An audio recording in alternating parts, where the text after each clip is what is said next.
Anna here. Welcome to Scrum Masters video series where I give you practical tips on how to build awesome teams. Once a team member asked me if you should wait until the Sprint Retrospective before bringing up an improvement. It was related to our daily Scrum that we just had a few minutes ago. At the time, I didn't really know what to answer, so I told him, why don't you wait until the retro and bring it up then? Just don't forget. However, by the time we got into the retrospective, we had some other pressing issues in hand, and our daily Scrum was less important. So we never got to implement this improvement idea and see the results of this experiment. Looking at the situation now, I believe I should have answered differently. You see, Agile encourages us to improve continuously.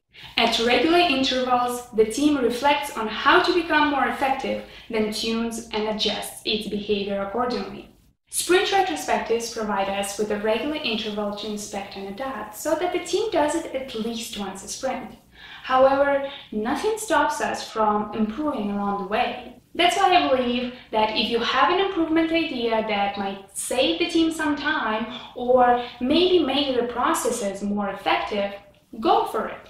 To take it even further, you can set up an improvement wall in the team space to make a habit out of continuous inspection and adaptation. With the improvement wall, you can display what you decided to do during the retrospectives and what was the progress of doing those actions. Here's how you can set one up. On the left side, you have your improvement ideas column where the team members can put in all ideas they came up with during the sprint or the retrospective. On the right side, then, you have a little habit tracker for each improvement, either by sprint or by week. We can't work on everything at once, of course. That's why you should choose a couple of improvements to actively focus on at a time, so that you can turn them into habits. Something your team doesn't need to think about, but just does naturally. Once you're tracking well against the improvement and the whole team feels that they no longer need a reminder, you can replace an old improvement with a new one from the list of ideas. And that's how, with this easy tool, you can create a habit of continuous improvement in your Scrum team. There you go. To improve continuously, you don't need and maybe even shouldn't wait for your sprint retrospective.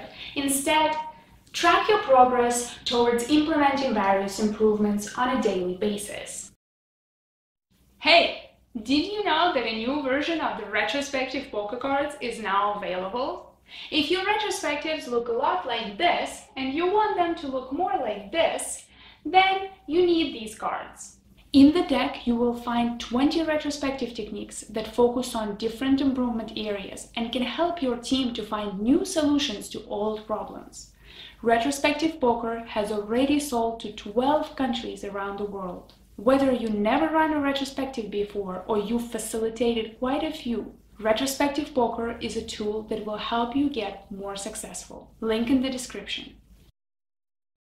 I hope you learned something new that you can implement in your workplace right away. And if you did, please give this video a thumbs up and subscribe for more practical videos for Scrum Masters. I will always be happy to see you at scrummasters.com for more discussion tools and connect with you on social media, on LinkedIn and other platforms.